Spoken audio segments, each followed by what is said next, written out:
Natyrisht, duke menduar që patjetër që njeriu e bën vetëm profesioni, por edhe dihet për mendimet e tij, perceptimet për situatën aktuale në Shqipëri, problemet e ndryshme shoqërore që ai ka parë se si qasje si një njeri që jeton jashtë Shqipërisë, e natyrisht për pasionet e tij përtej nutricionit. Na ndiqni në këtë bisedë me Altin Jokën, do të jemi në orën 10:10. Ndërkohë, mirëmëngjes Albana. Mirëmëngjes. Çfarë kemi sot në kuzhinë?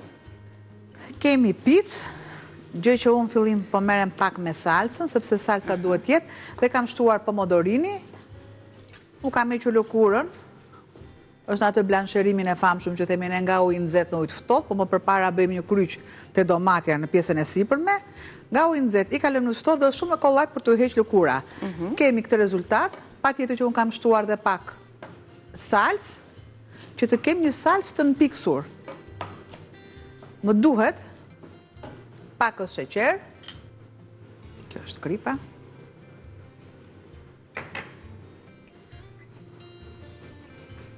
pakës sheqer për të ulur aciditetin, edhe vaj me shumë dashuri, dhe kur flasim, kur themi picë është gjithmonë vaj ullirit. Kur themi domate, vazhdim na shkon mendja direkt që është borzilok. Pra gjithmonë tek pica. Borziloku është më i pranueshëm. Krip piper i gon, gjë që i shtoj edhe një pjesë tani unë. Dhe sërisht e lë që të bëhet. Avash. Këtu kam. Që pica e rëndësishme është brumi, apo jo? Patjetër që është i brum. Pra, miell. Miell çfarë që doj zemra juaj. Të gjithë ato që i shikoni bëhet. Dhe nëse unë mund të shtoj pakës fare miell misri, në hapje është akoma edhe më mirë. Do të shtoj masën e kripës, majan, sheqer, një lugë dhe bëj përzierjen. Po që të formojmë brumin, e ndërkohë, siç e përmendit Albana, Ola Atlas ka sjell një gamë të gjerë të llojeve të miellit për përgatitjen e recetave të ndryshme, specifikisht madje edhe për pica, është ky paketimi këtu, miell për pica, madje keni edhe një recetë mbrapa, pica napolitana.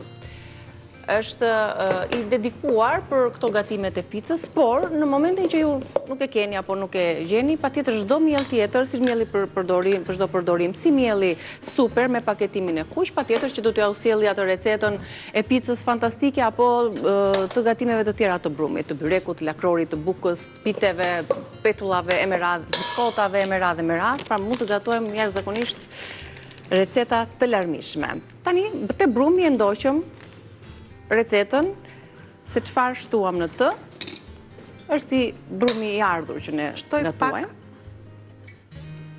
Vaj. E punoj.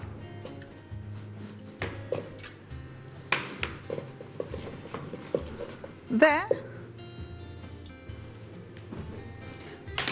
patjetër, tani shtoj pjesën tjetër.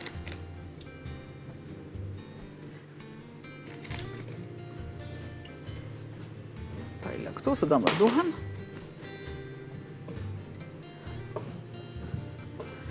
E punoj derisa të kem një brum të butë, elastik dhe jo ngjitës. Pra këto janë 3 komponentët kryesor të një pice. Brumi i picës, brumi i pernilis që tham dje, është i njëjtë. I njëjtë, po. Një proces pune ka. Kalconet, të gjitha këto ka një brum. Duke qëndruar, kur është ngrohtë, normalisht lëshohet brumi më tepër. Dhe në momentin që lëshohet, unë atëherë them vendosni pak fare miell misri në hapjen e brumit. Kur është gati brumi? Brumi është gati kur sipërfaqja e enës të jetë e pastruar. Uji, siç e thash edhe dje, duhet jetë i vakët, as i ftohtë nga frigoriferi, sepse bën atë të kurjen, sikurse dhe as i nxehtë, sepse llaskohet brumi, lëshohet brumi. Ose në të kundërt, uji në ambientit është akoma dhe më mirë.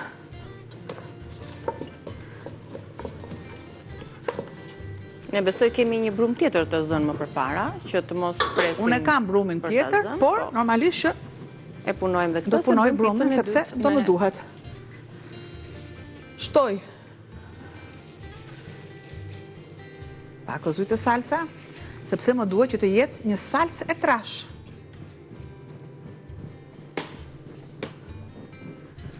Dhe sërisht e lë.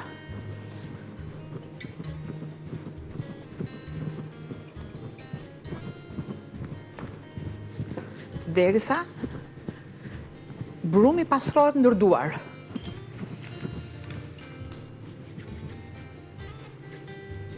Pra nuk kam nevojë fare të shtoj miell, sepse është një brum i duhur dhe ideal për pica. Kush? Ola, tashmë ju e dini. Me mielin Ola po përgatisim një picë në kushtet e shtëpisë, mund ta përgatisni fare kollaj dhe ju për t'i dhënë fëmijëve dhe familjes tuaj një picë klasike sot me domate, hudhër, borzilok dhe sallam tona. Të shohim pak përbërësit edhe një herë së bashku, qoftë të përbërësit që ja shtuam miellit për ta zënë brumin, po ashtu edhe për mbushjen e picës me domate, me hudhër, borzilok dhe sallam. Ju duhet 160 gram miell Ola, një lugë çaj maja e thatë, një lugë çaj sheqer që të aktivizohet majaja, gjysmë lugë çaj me krip, një lugë gjelle vaj ulliri dhe pak ujë të vakët. Tani për pjesën e mbushjes kemi domate të konservuara ose domate të fresta ose pomodorë të cilat i kemi vendosur në tigan të zbuten, një lugë gjelle salcë domate për t'ia shtuar më shumë ngjyrën, një thelpi hudhër, 4-5 gjethe borzilok, një lugë gjelle rigon, 2 lugë gjelle vaj ulliri, sheqer, pak krip, 200 gram mozzarella e grirë, feta salami pikant, pak qep e prerë holl, dhe sipas dëshirës, misër i ëmbël. Pasi kemi zënë brumin, e kemi lënë të qëndroj, puna paraprake që është bërë, që ka bërë Arblara brumin, shikon, ja. Ka ardhur mirë, ka Kjo është qëndruar ardhja e 20 brumit. minuta.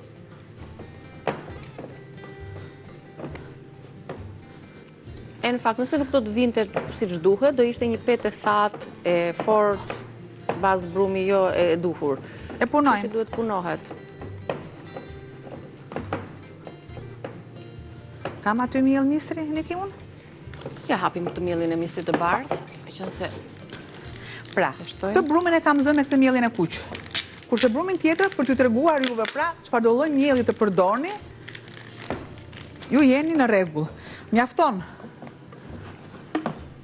Ola të jetë përsipër dhe e keni të zgjidhur muhabetin. E marr brumin, e torturoj, patjetër që e torturoj. E përkëdhel. Inat nuk do, nerva nuk do. Do t'i falësh vetëm dashuri, sepse sa dashuri do t'i japësh, aq edhe do marrësh. Prandaj është një marrëdhënie e kuzhinjerit me produktin. Pra, shiko, sa elastik është, nuk është ngjitës. Ky është brumi ideal për pica. E largoj dhe pres. Kam salsën tani këtu. Shumë pak. Shtoj pak vaj përsipër.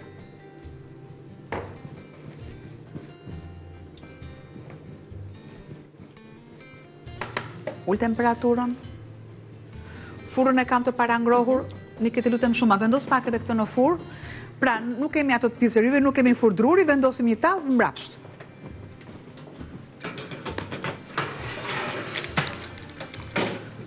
Nëse dikur e konceptonin pizzën ta konsumonin vetëm në restorant, tani më i kemi të gjitha mundësitë dhe kushtet edhe informacionin për ta përgatitur në shtëpi me shije të ndryshme, sipas preferencave.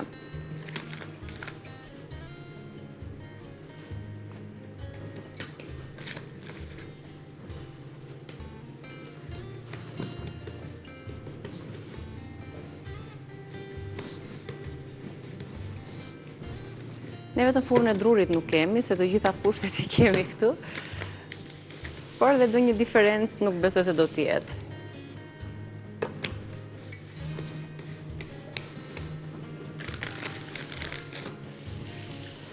Do e hapim nga avash që të ruajmë edhe strukturën e vetë, të ruajmë kuptim. Ose në të kundërt, urdhëra.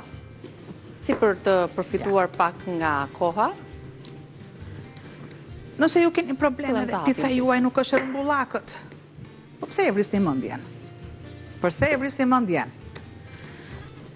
E rëmbullakët duhet ta kthejmë kështu në ajër. Atë për në ajër?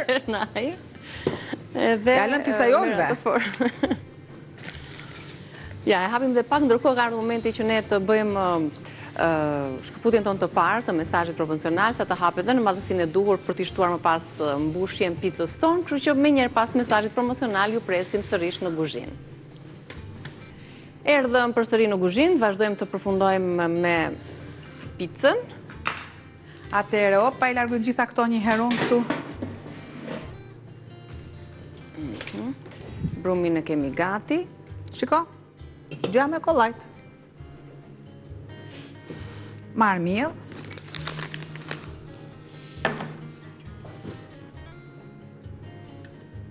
Urdhëra.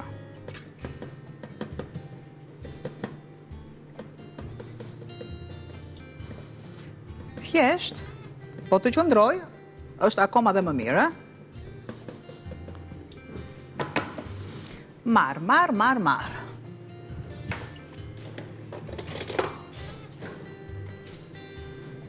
Thelpit e hudhrës. Po e kam atë gjën e lëmse. Mos e duhet kjo. E kemi të hudhrës. Okej, ti shtojmë dhe një qikë të hudhrë.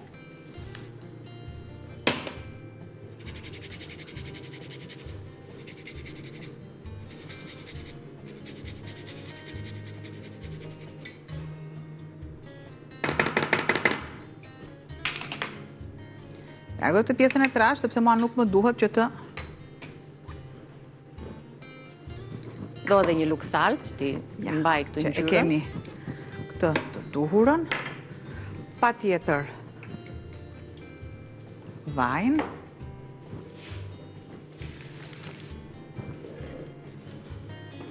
Ne fillojmë tani ta mbushim. Largo lugën e drurit, se luga e drurit zdo mjetë për asnjë gjë.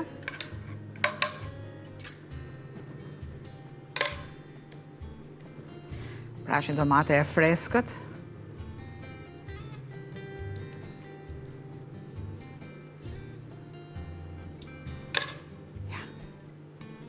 Pra unë e kam bërë individuale, e kam bërë të vogël. Po. Pjesën tjetër e bëjmë të dytën, se kemi mbushjen salcën. Do të shtojmë. Rëndësishme është të gjitha produktet janë të gatuara, janë produkte shtëpie, të mozzarellën, pa përpunuara. As salca, pra i përgatitëm vetë me domate pomodorini. Gjithçka. Zit, çfarë do... Gatin mozzarella. Çfarë produkti do, më thuaj? Për mua... Zit, si të duash ti. Ja këtë që kemi të hapur nga... është paketimi hapur që duhet dhe të shfrytëzohet, konsumohet, dhe i shkon dhe këti varianti të picës. I bëjmë në feta të vogla të produkteve tona. Dikur, kur ushqenim fëmit, thoshim, kjo për nënën, kjo për babin, kjo për mamin, kjo për gjyshen, urdhëro aeroplani fluturoj, derisa të hante të gjithë. Ne, dhe në i farmoshë, se pastaj jo nëna dhe gjyshe. Jo, pastaj bëhemi ne, mamat për këtë punë. Jo, doli kolesteroli, pak i lartë, nuk do hash këtë, nuk do hash atë. Mua gosa ka filluar të më vënë... Në trajektore të drejtë për ushqimin. Po qa të bëju, po të kem gjitha produkte, më thuaj. Të kem këto produkte, më thuaj, ha. Si mund të ri, indiferente, edhe... Mos të provoj asnjë gjë. Çdo gjë është tek masat e sasia, them unë. Se njeriu, trupi i organizmi ka nevojë për çdo gjë, për çdo ushqim. Rëndësishme është respektojmë masat. Edhe një gjë e shëndetshme nëse konsumohet tej masave, tej limiteve, sigurisht që do të bëjë efektin e kundërt. Ti ke frutat e thata, po t'i konsumosh në sasi të madhe, ato bëjnë efektin e kundërt në organizëm.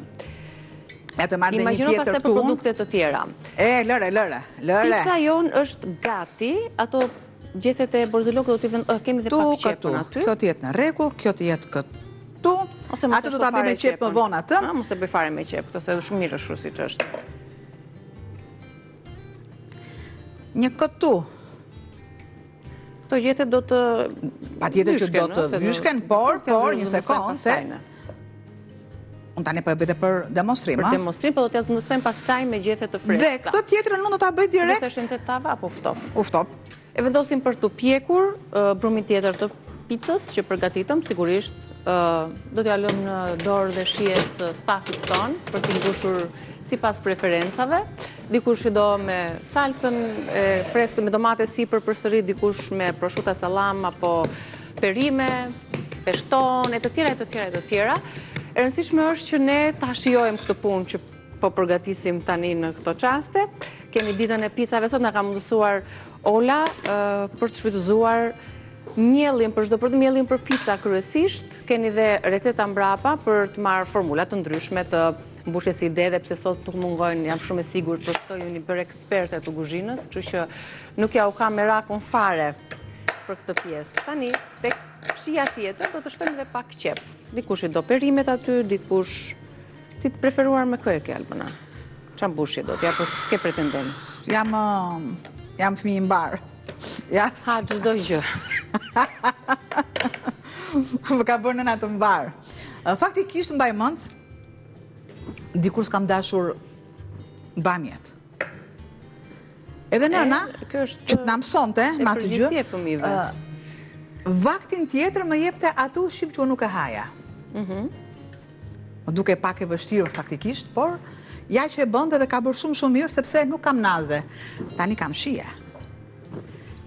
Tani është një luftë e prindërve të sotëm për t'ju përfshirë fëmijëve në dietën e tyre, regjimin e tyre ushqimor, të gjitha ngjyrat që duhet të kenë faktikisht për të rritur shëndetshëm.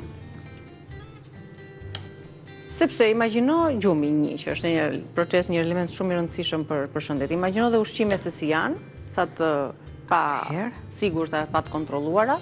Djathin ku e kam unë? Jo, order. Ja. Më thuaj, këtë do gënjesh ti me ato pita që të vogël njërë. Vetëm me një gjysmë, vetëm me një gjysmë. I heq të gjitha. Na duhet pak të sistem artryezën, ne? Do vendos atë në? Kemi pak punë për të sistemuar artryezën dhe për të kaluar tek receta tjetër, kështu që na duhet të bëjmë një hapësirë reklamash tani për të falendëruar bashkëpunëtorët tanë. Presim në recetat e tjera.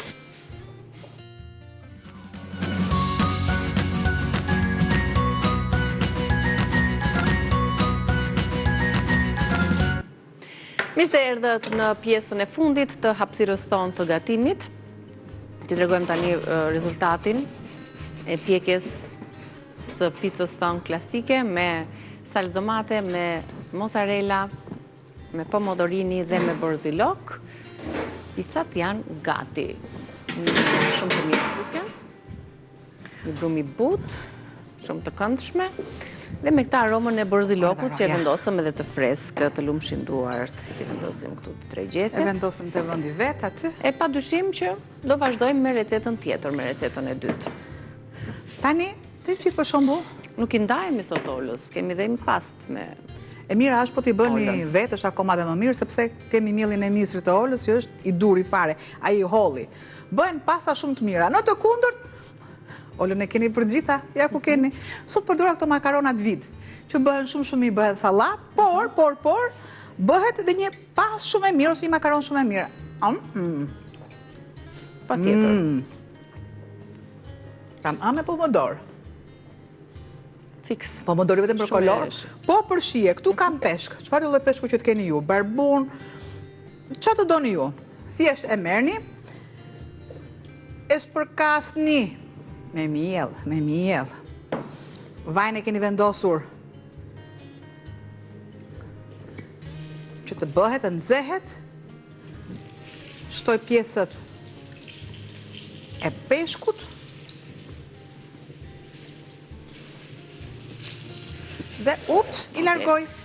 Pra, me pastën Ola, me pastën në formë spirale, do të përgatisim një salcë peshku që do t'ja shtojmë makaronave olla. I shojmë pak përbërësit dhe njëherë si do t'a ndërtojmë këtë recetë, sepse kemi zbuluar deri tani peshkun që është përbërësi kryesor për të përgatitur salcën dhe më pas makaronat të cilat janë zier në minutazhin e përshkruar në paketim. Ju duhet një pako makarona olla, ju duhet domate të freskëta, ju duhet pak qep, uthull vere, hudhër e grirë imët, ju duhet një deg rozmarin, vaj ulliri, kokat e peshkut kos ose një peshk tjetër deti, çfarë të gjeni ju në dyqan, pak miell për t'i spërkatur apo pudrosur kokat e peshkut, krip, piper i zi. Kjo është receta pra e shkruar, makarona me salcë peshku. Për ta gatuar tani, ndjekim hapasapi këto proceset. Marrim në skuqe.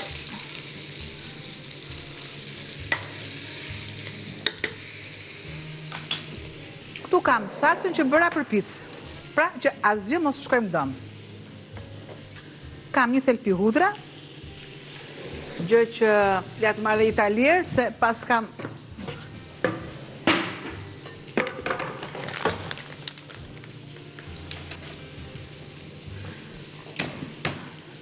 e shtypim dhe hudhën dhe ndërkohë. Në jep goxha kreativitet, goxha frymëzim kur olla vjen me një gamë të gjerë të varieteve të ndryshme të pastave, të formave të ndryshme, por e përbashkëta e këtyre pastave që ne kemi në ekspozitorin tonë është trafilatura al bronzo, që do të thotë përveç se zgjidhet një lëndë e parë një miell gruri shumë cilësor, prerja e tij bëhet në pllaka bronzi në mënyrë që t'jap shpërsinë e duhur pastave, në mënyrë që salca që në të ndërtosh për ta përgatitur pastën tënde të ngjitet tek makarona, pra t'jetë një tekstur e ashpër. Kjo është një nga karakteristikat që veçon pastën olla, një pastë që prodhohet në Venecia, në vendin e prodhimit të pastave, duke marrë eksperiencën e mjeshtrave italian, janë dhe varietetet e ndryshme, kur ju e gatuani e kuptoni më mirë këto që unë them. Kështu që provojeni, merreni në dyqanin supermarketin tuaj më të afërt për të shijuar një pastë cilësore. Sot e kemi të ndërthurur me salcë peshku. Do të shtoj uthull vere, derisa avujt të alkoolit të avulloj, sa avulli shtoj piper normalisht dhe një mas kripe. E kaloj në një deg rozmarin. I shtoj një pjesë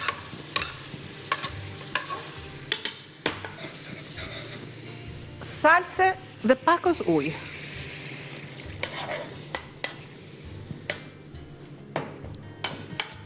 Ja, të tilla. I lë të ziejnë pak dhe për të pasur atë salcën e duhur, të gjitha këto i largoj, se s'më duhen. Sa të bëhet gati dhe pjesa tjetër e salcës.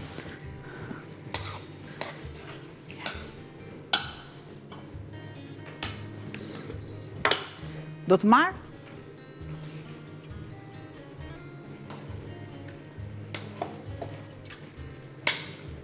si mund ta kokën e shkryem të peshkut. marrim lëngun më mirë.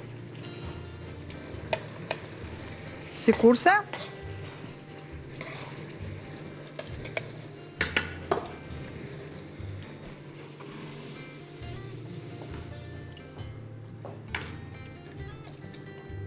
Pra, vërtet do ta grim me gjithë kokën, por ne do ta kullojmë atë pastaj, detyrimisht. Sasinë e lëngut që do të prodhohet. Ja të marrim një shto edhe pak ujë këtu direkt.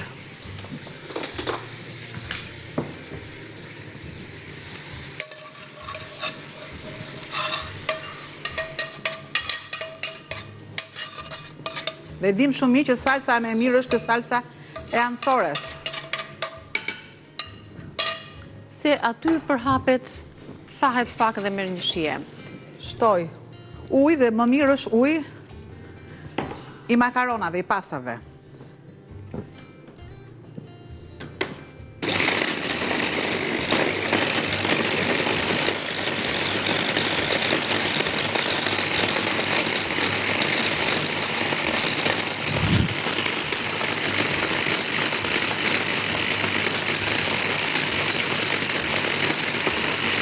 Derisa pra kokat e peshkut të kthyer kështu të marr një garuzhde që të më duhet dhe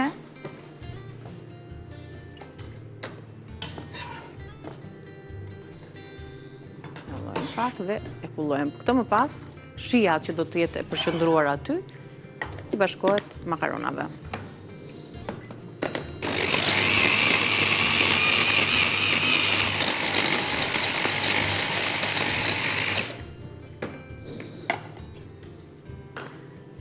Largoj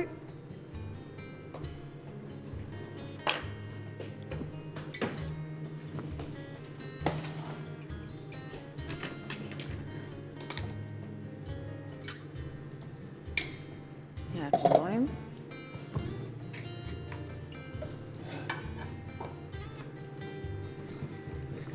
Natyrisht kjo është për shmangjen e halave. Po. Na duhet vetëm pjesa e ekstraktuar e lëngut e salcës që do të kullohet bashkë me domatet edhe Pra këto janë peshkun. salcat më të mira që bëhen, salcat me delikates. Unë e ktheva në jo vetëm delikates, por e ktheva në tradicionale. Pra sepse është pomodorin e duam ta ndjejmë, të kemi atë shijen e duhur. Zihen shumë pak, pjesën që ne duam pastaj e kalojmë pjesën e parë të salsës, të picave e kalojmë. Ja. Është i gjithë ekstrakti i shijes.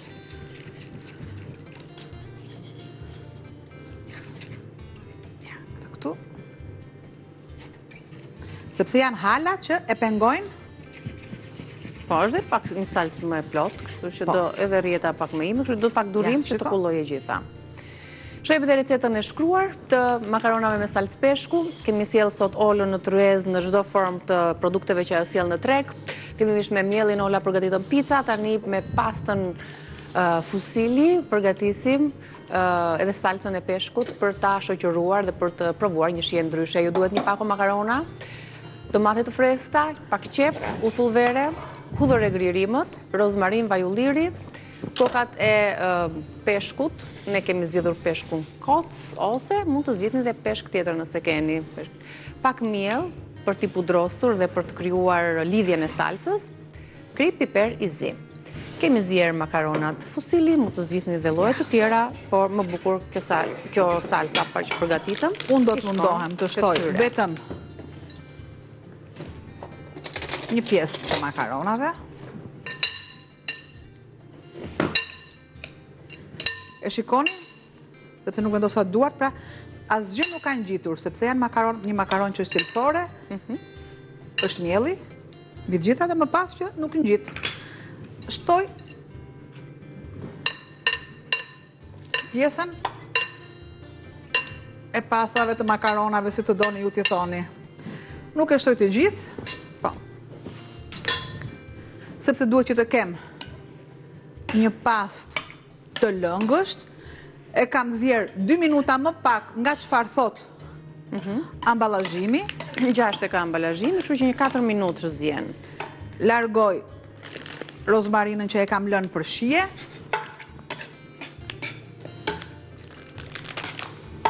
Shtoj.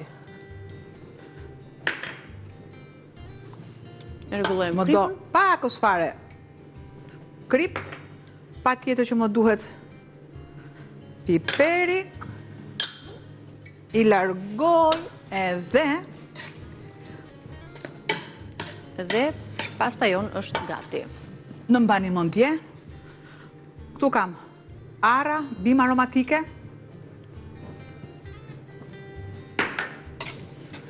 dhe i japin një shije më Po, të e preka veçantë. të koperin. Shtoj në fund fare gjithmonë pak vaj që të ruaj shkëlqimin, Dhe, kur flasim të shkëlqimi dhe rënja e shokut zylo, jemi shumë në rregull. Ja. Pasta është gati. Të lumë shiduar, kemi dhe pizzat të afër. Shpresojmë t'ju kemi frymëzuar pak për pastën, ato pjesën tjetër të makaronave që na mbetën e o ta bëjmë sallat, pa diskutim. Patjetër. Nuk shkon dëm, nuk hidhet asnjë gjë, riciklohet në kuzhinën tuaj dhe tonën. Gjithashtu tashmë jemi mësuar me anvisat që I kam lënë sepse do bëjmë diçka tjetër me këto makarona që ngelen sot. po sigurisht. Do bëjmë sa qofte. I përdorim. Qofte. Ti grim. Qofte, po, qofte. Sot apo një ditë tjetër? Ditë tjetër, s'kemi kohë sot. Okej. E mbyllim Mirë, sot, hajde. do ta keni recetën, të dyja recetat do t'i keni në kanalin tonë në YouTube, na bëni subscribe Reze Dielli në kanalin tonë zyrtar, padyshim për të marrë recetat të tjera, keni një galeri të tërë të recetave aty, të llojeve të ndryshme, sipas mundësive dhe dëshirave tuaja, po ashtu edhe në rrjetet tona sociale do të jenë me foto të përkatëse. Ne përfunduam në kuzhinë, ju pres pas pak, pas fleshit informativ, do të jemi në bisedën tonë me Altin Jokën. Faleminderit Albana, të lumë shënduar. Faleminderit. Shihemi më pas.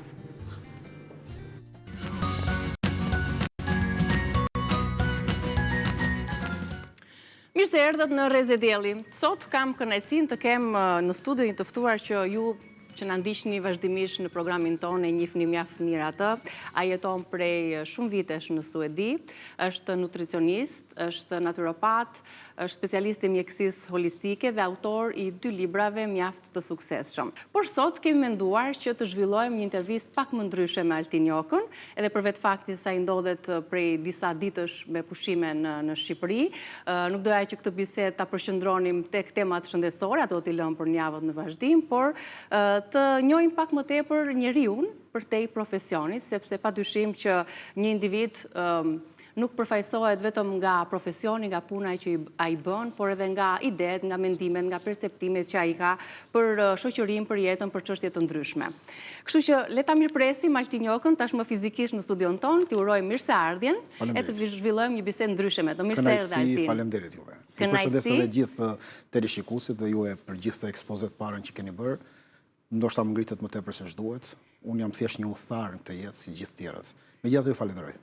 Faleminderit ty, ndërkohë do të zbulojmë diçka që publiku ndoshta e ka ndjekur përmes rrjeteve të tua sociale kur ti ke ndërtuar një profil mjaft të ngritur dhe të suksesshëm, por edhe përmes tematikave që trajton aty. Ti je tashmë autor i 2 librave të suksesshëm, Burgu i shëndetit dhe Pse nuk po shërohemi, ndërkohë së fundmi vetëm pak kohë më parë ti ke nxjerrë dhe linjën tënde që duhet të jesh, besoj, me sa kam kërkuar, i pari nutricionist në vendin ton por edhe në rajon që ke nxjerrë suplementet e tua me emrin tënd. Suplementet të cilat ti i ke prodhuar vetë dhe është një punë jo pak e gjatë prej shumë vitesh kërkimore për të sjellë pikërisht këto suplemente, për të cilat do të flasim më pak më vonë. Si i ke kaluar këto ditë në Shqipëri një herë? Patjetër që Shqipëria është vendi im dhe patjetër që është nga gjërat më emocionuese kur vjen. Ndërsa Suedia pastaj më ka dhënë eksperiencën, më ka dhënë një lloj kulture tjetër, më ka mësuar se si duhet të ndryshojnë gjëra ndoshta edhe në vendin tonë, të bëj krahasimet e elementeve të tjerë, më ka dhënë më tepër mundësi në disa drejtime. Pra më ka formuar në një formë tjetër, por Shqipëria pastaj është rënja jonë, ose të paktën për mua është rënja ime. Nuk është thjesht demagogji, është e vërtetë kjo se unë kam kaluar jetën kryesore dhe më të madhe këtu, edhe fëmijët këtu kanë lindur. Të kam parë që ke qenë pjesë edhe e protestës, sepse në ato ditët e para të çeljes së protestës ti ke ardhur në Shqipëri apo jo? Jo. Kjo protestë cila është shumë masive edhe ka sjellë edhe diasporën. Jo, unë kam marrë më parë se kam dalë, ose kam marrë më pas se ka filluar protesta, por unë e kam përkrahur protestën që në momentin e parë. Dhe madje kur është bërë protesta, një nga protestat për të përkrahur protestën e Tiranës në diasporë që ka qenë në Kopenhagen, Danimarkës, unë kam u thuar nga Suedia për të qenë në Kopenhagen, Danimarkës, për të marrë pjesë në protestë. Se më është dukur një protestë drejtë dhe e kam përkrahur. Dhe kam marrë një përjetim goxha të mirë atje. Plus atje kishte edhe veprimtar dhe aktivist të huaj. Edhe kosovar, po edhe të huaj danez. Njerëz autor të mbi 670 librave, autor të mbrojtjes drejtave të qytetarëve apo të mbrojtjes natyrës, që e përkranin dhe madje dhe qytetarët danez në atë protestë vura re që fotografonin, përshëndesnin, duatrokisnin, një protestit ku shikonin ato tabelat shkruara në anglisht, parollat. Me ardhjen time në Shqipëri para rreth 20 ditëve, ka marrë në drek dhe në bazdite dhe në darë ka marrë pjesë që ditën e parë ka marrë në protest. Ndonë se kam qenë pak i smur nga këma, kam qaluar drejt bulevardit, kam qenë 3 ditë rresht në atë protest, pastaj kam dalë me familjen për bërë disa pushime që ka marrë. Kështu që ka marrë pjesë. Në qoftë si do më lejoni, protesta ka sjellë disa risi. E para njerë ka thyer perceptimin që shqiptarët nuk dalin për të drejtat e tyre, apo për të revoltuar në vend asaj që mund të kenë kaluar. Pra për të protestuar. Ka shumë sa është folur se ne kemi akuzuar, ose të gjithë bashkë jemi vetë akuzuar dhe akuzuar që pse nuk dalin shqiptarët për drejtat e tyre. Po ka shumë është folur dhe tema në këtë protest, sa zëret të jenë të gjitha protestat bashkë. Pra është ajo deficienca që ka qenë është kompensuar. Nga ana tjetër, kjo protest na tregoi konsekuencën dhe jetëgjatësinë që marri. Askush nuk e mendonte më parë që kjo protest mund të shtynte më shumë se 2-3 ditë. Dhe ja ku jemi më shumë se 30 e ca ditë, ajo përsëri vazhdon. E treta, niveli i lartë i kulturës. Protesta na tregoi që niveli i kulturës i protestës është më i lartë se niveli kulturor i gjithë shoqërisë që ne kemi. Kur nuk është trajtuar Shqipëria kaq shumë masivisht në media ndërkombëtare më të njohura për problemet e protestës. Na kanë ngritur në një piedestal goxha lart. Elementi tjetër kryesor është na tregojnë diçka shumë thelbësore protesta. Në opinionin tim, që politika jonë dhe klasa politike ka mbetur shumë mbrapa. Kanë mbetur aq mbrapa, na tregoj protesta, dhe mund të bëjmë një krahasim që ti kur vesh gjithmonë ato rrobat që ti ke përdorur gjithmonë, në momentin që përballesh me rrobat e tjera të reja, atëre e kupton që ai dollap duhet ndruar dhe nuk duhet veshur më. Ju që vini nga diaspora, çfarë mendimi dhe perceptimi ke për Ju jeni këtu dhe ndoshta e shikoni gjithmonë në të njëjtin terren dhe ndryshimi krahasimi sepse jetoni këtu, po është e vërtetë. Shikosh, secili mund të ketë opinionin e tij. E vërteta është në mes të këtyre dyjave, nuk mund të themi kaq të zi ose kaq të bardhë, por secili do të japi opinionin e tij dhe nuk mund të gjykojmë dhe paragjykojmë çfarë opinioni jep dikujt. Por nëse do më lejoni një ekskursion të mendimit tim të përvojës që unë kam kaluar në gjithë këto vite që vini në Shqipëri dhe si i kujdesem se edhe si një person që i shikoj gjërat në analizë, mund të t'ju them. Atëre po e zë praktikisht. Dal nga shtëpia mamasime me një qese plerash për ta hedhur poshtë.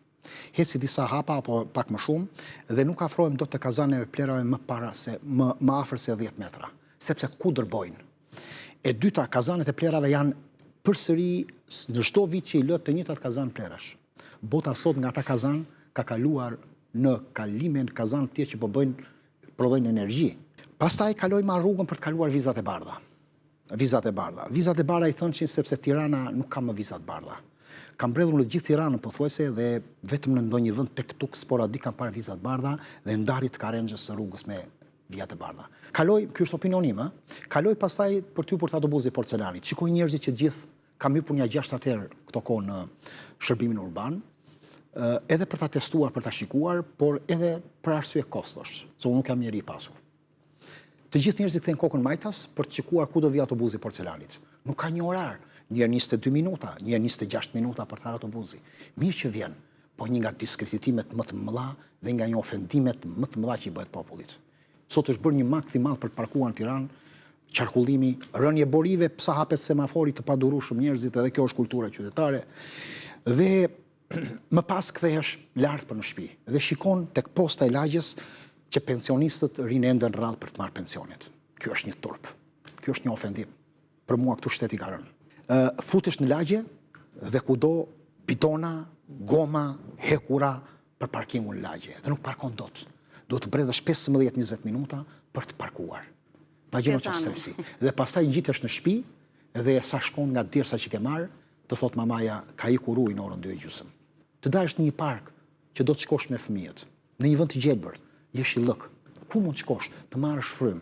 Ku? Përveç liçenit artificial. Alergjitë në Tiranë janë shtuar shumë. Mua më zuri të parën. Nga pemët që janë mbjellur mënyrë të gabuar.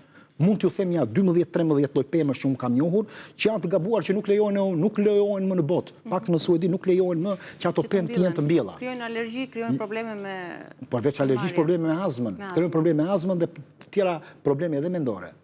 Nga ana tjetër, unë shikoj që ne kemi një keq trajtim të jashtëzakonshëm të kafshëve të rrugës.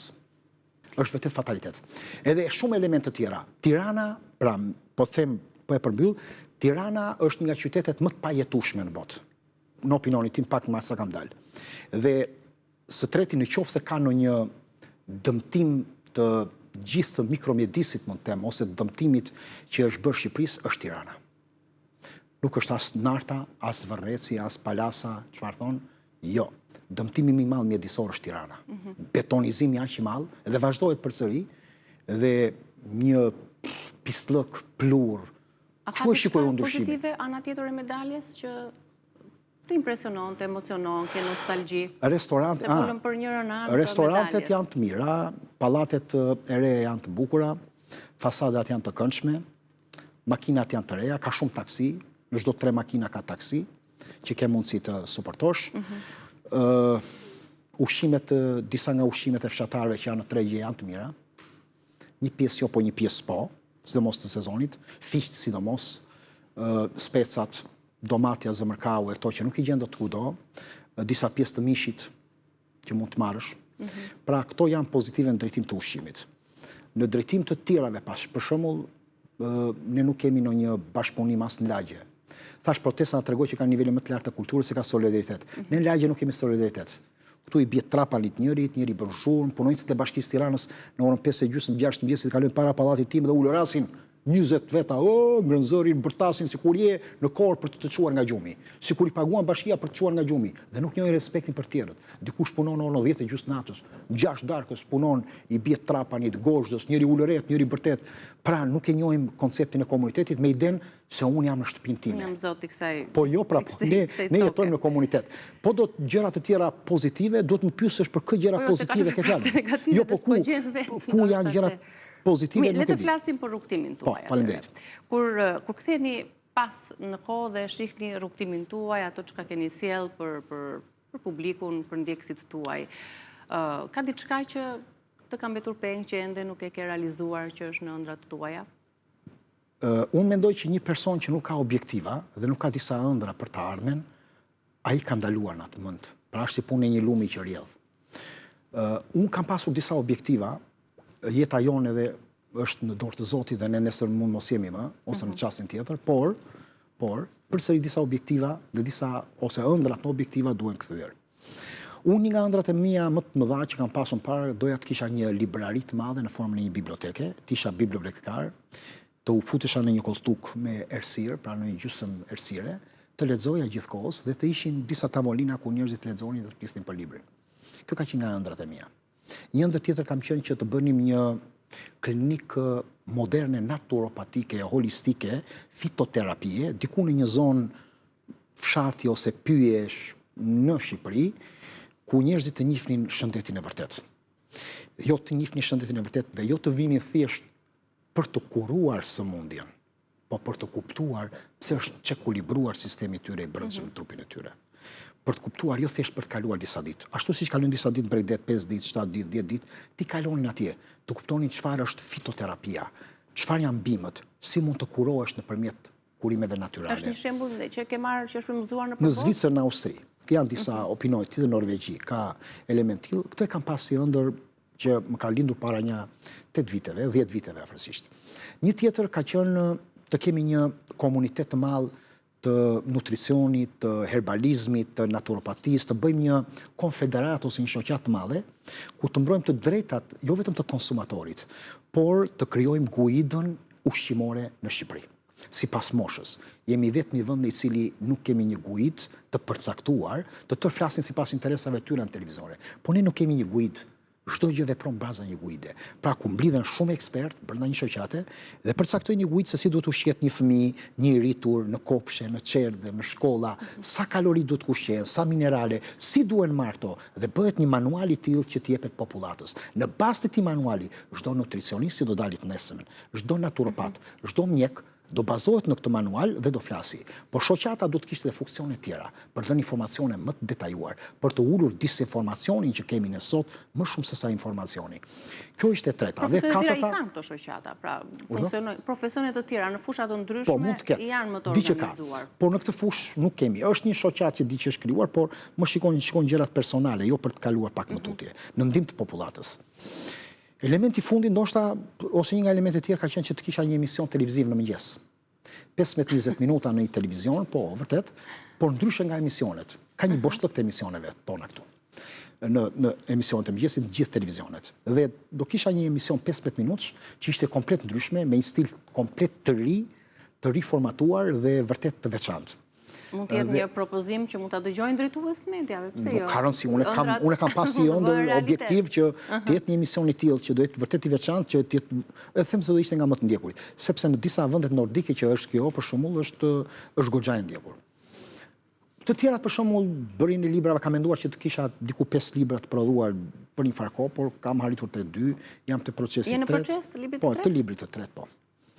Edhe të tjera mund të jenë, po për çfarë do të jetë konkretisht? Kam kaq kohë, kam rreth 2 vite të saj që po lexoj, kam marrë diku 12 libra nga disa autorë shumë të njohur, të vjetër dhe të rinj, për problemet e tumoreve dhe të kancerit. Se është një nga problemet më të mëdha. Absolutisht. Dhe duke lexuar ata, për të kuptuar pak më shumë nga konsultat që bëj me njerëzit, më doli ideja për të bërë një libër. Dhe duke lexuar dhe 2-3 naturopat të tjerë në botë, atëre pash që kishim një disbalancim ose kishim një hendek midis mjekësisë holistike dhe mjekësisë alopatike, pra mjekësisë moderne që kemi ne sot, apo po themi shtetërore.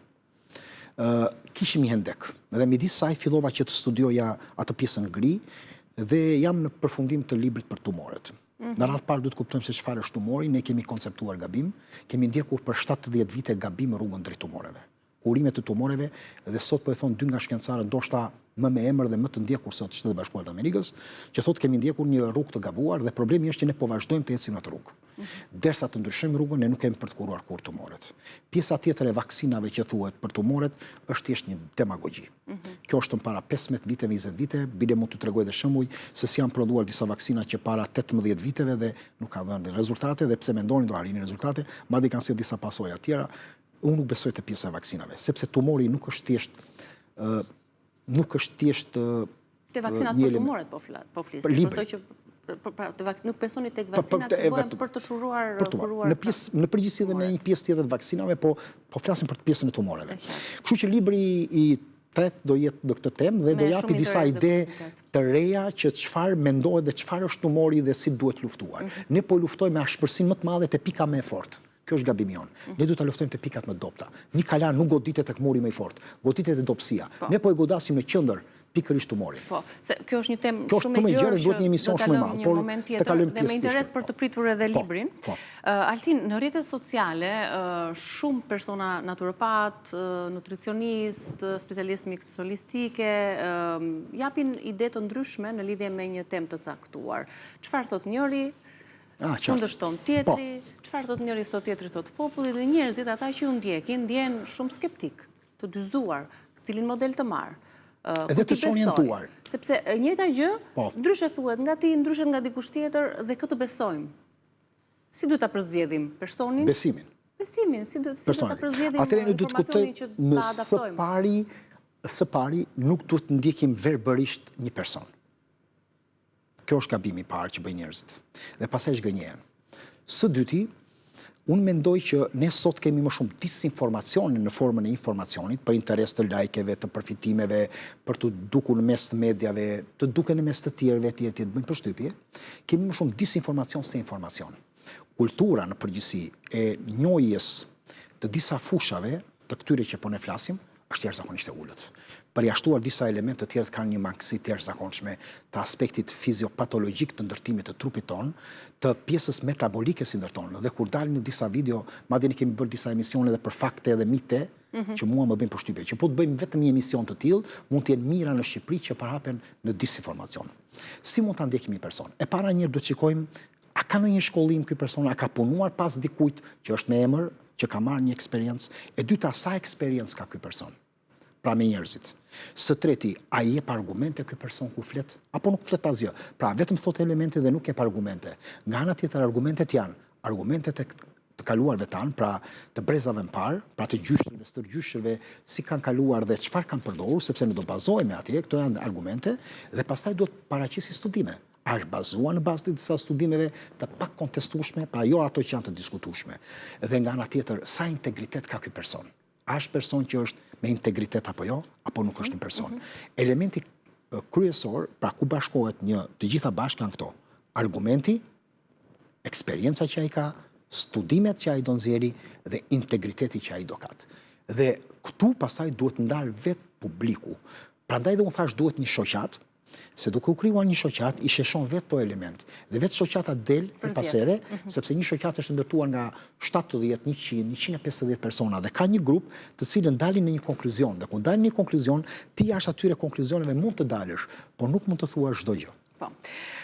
Se kam shumë pika për të diskutuar, por shumë pak njerëz ju njohin anën tjetër tuaj, atë anën artistike, sepse ju njohin si nutricionist, naturopat, specialist të mjekësisë holistike, por njerëzit nuk e dinë që ju keni një debulesë të veçantë, një pasion të veçantë për polifonin dhe për fyellin, për këtë instrument. Për të gjitha këto pas publicitetit.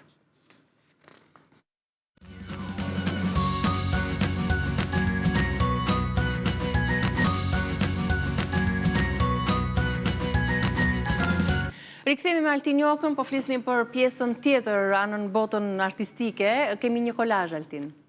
Me këngët tuaja polifonike, të cilat i kemi bërë ne. Kolazhin se unë kam incizuar disa vetë, po. Sa të tilla? Sa këngë polifonike ke? Kam incizuar 26 dhe tani. Ti ke krijuar një mini studio të vogël që këto zërat ishte shumë interesante, shumë zëra, tek zërat i kam vetë gjithë. Po. Unë nuk jam profesionist në këtë, unë i kërkoj ndjes gjithëve dhe atyre profesioniste që e ndjekin, por thjesht me një laptop dhe me një mikrofon kam bërë dhe miksimin e zërit tim, të parë, të dytë, të tretë, sepse kam dashuruar që në vogëli polifonin. Shumë interesante. Ndjekim këtë kolazh dhe rikthehemi për ta komentuar. Në mesha mi të zezë, pse mendonesh në soka, qak ta lot moj e si roketë, qak ta lot moj në të prakë, në mesha mi të zezë, që fola o moj shani koso,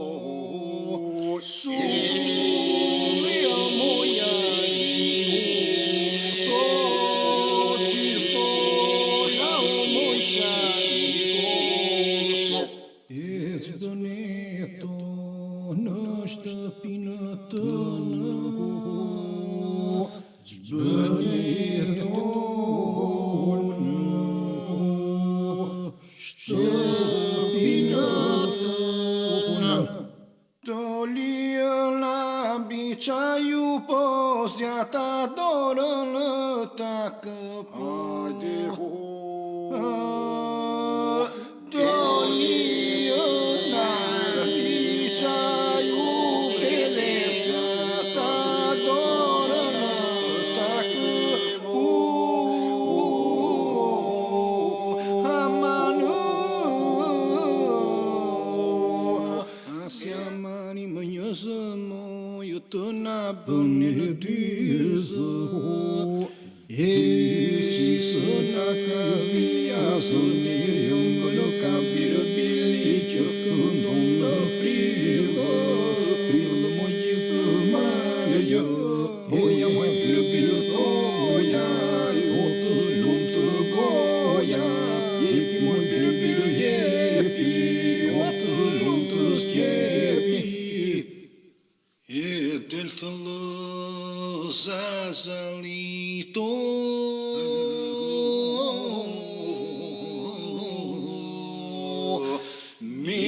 Minishan me së balito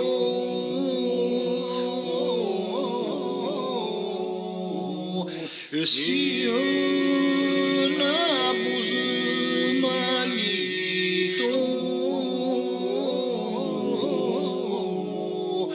Tu ndira blini nosh Shtish plek si kërësheta ton So ke lipo so Zëri moj kaneri në so Tu fetru meli në so Lastonja lo zonjare Pirgula për një dritare Altin, qa talenti pas zbuluar.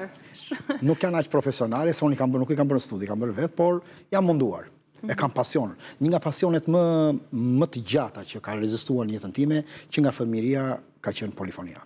Që nuk ka ditë paktën që mund të këndoj ose të dëgjoj paktën. Shumë interesant. Edhe pse s'kam pasur kur grup, s'kam kënduar kur me asnjë grup, por si dihet, do një ftesë pas kësaj bisede mund ta kesh nga grupet polifonike, ndërkohë tjetër pasion është dhe fylli, kemi fyllin që ti e mban gjithmonë dhe është pasion pak më i vjetër. Bisedave.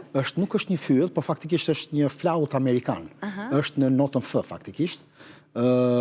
Flauti amerikan është i lidhur me natyrën, shumë i qetë, me pemët, me atë që jeton. Çfarë materiali është? Është një material me duru kedri dhe i përzihet pastaj me dru qershie, me sadium. Unë kam porositur në Amerikë që e kam marrë, e kam pasur pasion sepse është shumë qetësues. Ka vetë një lloj dimensioni ndryshe nga fylli jon që i biem në Shqipëri. Kështu që kam pasion dhe i bie shpesh kur jam i stresuar, i lodhur, i mërzitur. Se dhe polifonia dhe fylli kanë një bazë shpirtërore shumë të ndjeshme. Polifonia është edhe vaj, po ka një gjë, është baza, është një nga gurat themeltar të historisë sonë kulturore. Dhe unë për vete polifonin e kam pasur me qef sepse unë kam lindur në Tiranë. Nuk kam lindur në Gjirokastër, për shumë që të Ameria. Por si brezion, që unë jam 53 vjeç në mosh, si brezion e shkonim çdo verë apo në dimër tek gjyshri tanë. Kjo ishte nga kënaqësitë tonë më të mëdha. Dhe gjyshrit e mamas unë i kam pasur në Gjirokastër. Gjyshi im këndonte me grupet me rretheve atje, dhe kur e shikoja fotografinë e tij me veshur me atë veshin e fustanellës Gjirokastrite dhe veshin e burrave Gjirokastri që ka qenë me tip poturesh, po themi. Dhe ku mblidheshin burrat, her pas here që ndërtonin, mblidheshin bashkë, këndonin mbas ditëve dhe darkave, atëherë më intrigonte shumë. Nga ana tjetër, ishin ato rrallat që vinin për vajguri, për mish, për tallona në atë kohë, dhe më shumë ishin pensionistë të vegjël. Dhe unë ku vija Gjirokastër të gjyshja, rria në rrallë, se ata ishin në punë të gjithë. Dhe ati ishin Brau Çoçoli, Dine Çoçoli, që ka qenë grupi pleqve të Gjirokastrës me Xhavata Vllallin që ka qenë më i madhi i këngës polifonike Gjirokastrite, Skënder Tushe të tjerë dhe këndonin përveç historive dhe këndonin. Kështu që unë u mësova nga kjo lloj tradite dhe vazhdova. Po nga ana tjetër, ku vija për nga autobusi për në Palorto, ka qenë një furrë e vogël atje që piqte gjëra me dru, tava, dhe ka qenë furxhi Xhavata Vllalli, këngëtari më i madh Gjirokastriti polifonisë. Dhe unë e takoja shpesh të ulsha në prerë në atë kohë se ai më kishte qejf se më njifte nga gjyshi. Nga ana tjetër, në vitet 80 doli grupi të rinjve të Gjirokastrës, që bëri një revolucion total në formën e polifonisë dhe u kthye tek shumë të rinj që ta dëgjonin me ëndje. Ata shkuan shumë edhe në Europë, në botë, sa vërtet kishin një bashkim zërash, ose ata që janë specialistë dinë më mirë, por mënyra e goditjes tyre të polifonisë dhe të teksteve, po kryesisht të zërave, ishte fantastike. Dhe këtu dua të përmend nëse më lejon këtë Mehmet Vishen, Arjan Shehun, Roland Çenkon, Kastriot Çenkon, të cilët ishin themeltarët e grupit të parë, apo dhe më pas Alvara Çenkon, i cili është një djalë i ri që po e trashëgon polifoninë dhe që është mbrojtur nga UNESCO. Po ne duhet i përmendim këta emra sepse kanë dhënë një kontribut të jashtëzakonshëm dhe një pjesë e këtyre emrave janë këngët e tyre që unë po këndoj sot, janë këngët e tyre, jo të mijat, janë këngët e tyre që kanë formuar dhe shumë më bukur se mua i kanë kënduar, por unë jam përpjekur në mënyrë nga pasioni që mund të kem bërë shumë gabime, por si kam bërë në studio. Ndoshta në studio do përpunoheshin dhe do dini më bukur. Në gjithë diapazonin tim, duke se ka dhe kënga Vlora, nga Lumi i Vlorës, nga Mallakastra, nga disa vende, në ato që kanë formuar, mundet të kem ndoshta 120, 130, 140 këngë. Aq mund të di nga polifonia që nga festivalet e vitit 78 që unë kam qenë në Gjirokastër, kam qenë në 83-shin si pjesëmarrës i vogël, jo pjesëmarrës në këngë, po si person që i ulur. Spektator me gjyshrit e me të tjerë. Në Tryezë, të kalojmë te një tjetër linjë, sepse nuk rrim dot pa përmendur risin që ju keni sjell së fundmi, keni sjell linjën tuaj të suplementeve, Yoga Holistik, për gjendje si mbështetëse për gjendje të ndryshme shëndetësore. Si lindi kjo ide, na trego pak se për çfarë gjendje i keni krijuar, ku prodhohen edhe diçka më tepër rreth linjës tuaj. Duken shumë interesante si paketime, një shumë të veçanta. Të veçanta sepse unë jam marrë shiko. Nga kalimi afërsisht vetëm këto 5 vitet e fundit, unë mundem të kem kaluar më shumë se 7500-8000 njerëz në konsultat plota. Minimalisht po themi. Po themi një afërsi, se unë bash statistika, por po themi diçka në këto 5 vite. Dhe pa hyrë në vitet tjera më para, po pak në këto 5 vite. Dhe nga bisedimet që ka me njerëzit, shikoja që kur ne rekomandonin bim, çajra dhe elemente të tjerë suplementar, organik, sepse njerëzit thonë, prit se ti je kundër suplementeve, pse flet për suplementet? Suplement quhet edhe një çaj, edhe një përzierje çaj suplement, sepse suplement është një shtesë ushqimore mbështetëse për atë që ti ke mangut në trupin tënd që nuk e plotëson dot nga ushqimi. Pra dhe një çaj dhe një bim është suplement. Unë po flas për suplemente bimore, jo suplemente sintetike të prodhuar në fabrikë. Dhe në këtë rast njerëzit, duke ecur, duke bërë konsultat, shikoja që thonin, po ku ta gjejmë të? Nuk po i gjejmë dot, nuk po marrin dot këtë, këtu nuk ka si kjo, pra në shumë vende. Flasim në Angli, në Gjermani, në Itali, në Shqipëri, në Kosovë, kudo, se unë flas në një platformë në gjithë botën dhe rrallë mund të ketë një shtet që unë nuk kam komunikuar për problemet e shëndetit që mund të kenë pas njerëzit.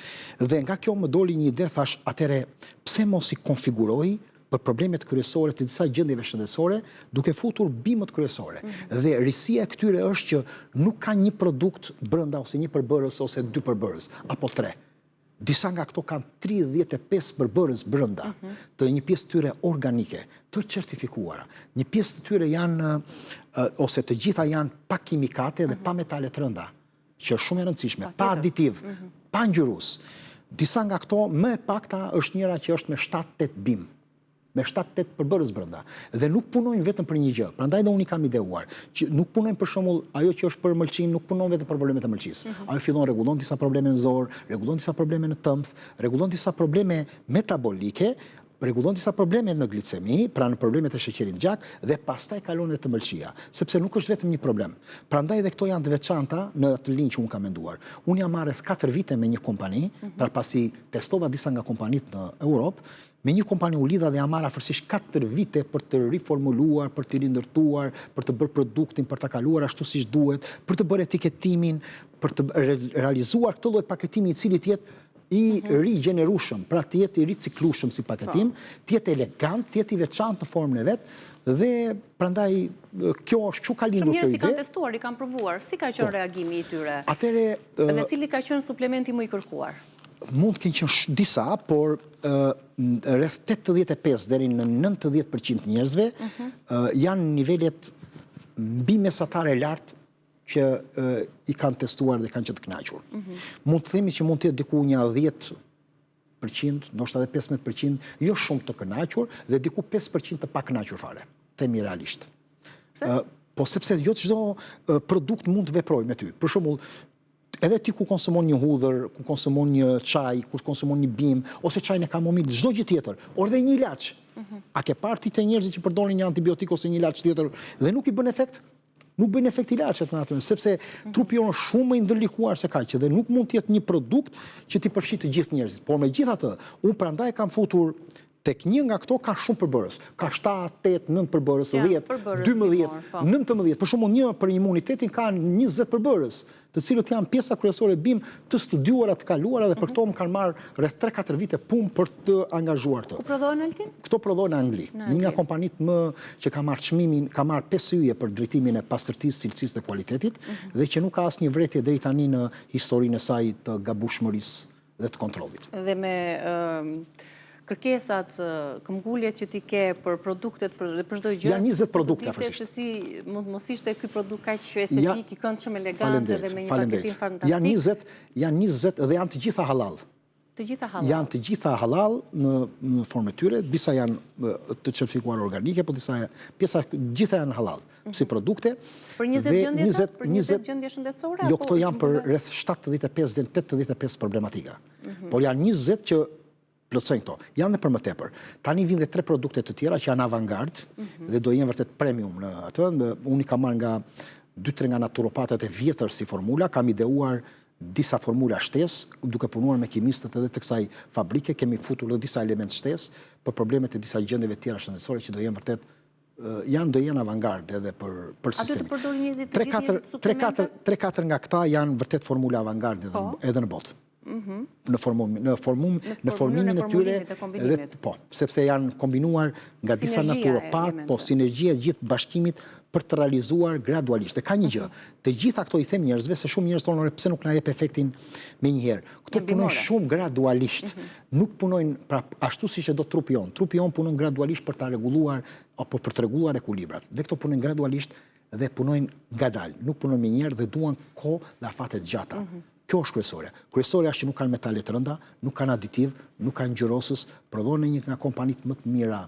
Kjo është shumë e rëndësishme për një person që do... Dhe po ashtu kanë vënë prandaj unë kam vënë dhe emrin tim atje. Dhe ndoshta mund të jemi pari në gjithë tregun ton rajonal që unë kam vënë emrin tim në formën e këtij produkti. Me një përgjegjësi të plot. A duhet i përdor çdo i vit suplementet Altin apo sipas nevojave përkatëse? Me mundësitë, pa mundësitë që kemi për të marrë vlerat nga ushqimi. Jo, unë për vete nuk përdor jashtëzakonisht rrallë, pothuajse fare. Dhe në familje nuk është shumë e nevojshme të përdorësh, por në momentin që ti ke disa probleme dhe ke disa deficienca, ke disa çekulibra, përveç ushqimit që është baza kryesore, ti duhet që edhe ta suplementosh pak më shpejt për të arritur atë gjendjen e ekuilibrit që ta rikuperosh trupin tënd dhe organizmin tënd apo pjesën tjetër të metabolizmit.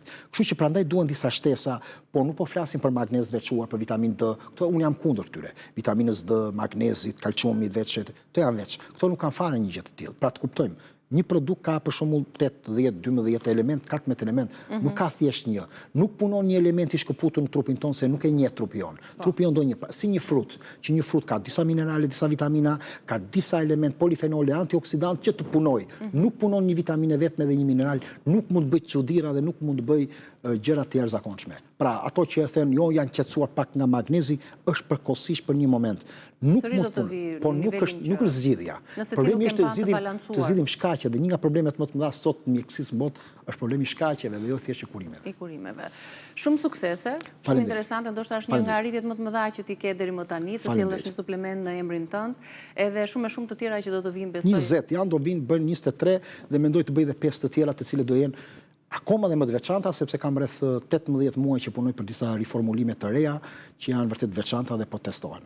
Faleminderit shumë Altin, kënaqësi që të kisha këtu në Faleminderit juve, kënaqësi. Do të shihemi tashmë, ndoshta edhe përmes Skype-it, siç jemi mësuar tashmë çdo të mërkur për tematika të ndryshme shëndetësore dhe për të marrë këshilla të vlefshme nga Altin Joka. Kalofshi bukur ditën e sotme. Mirupafshim.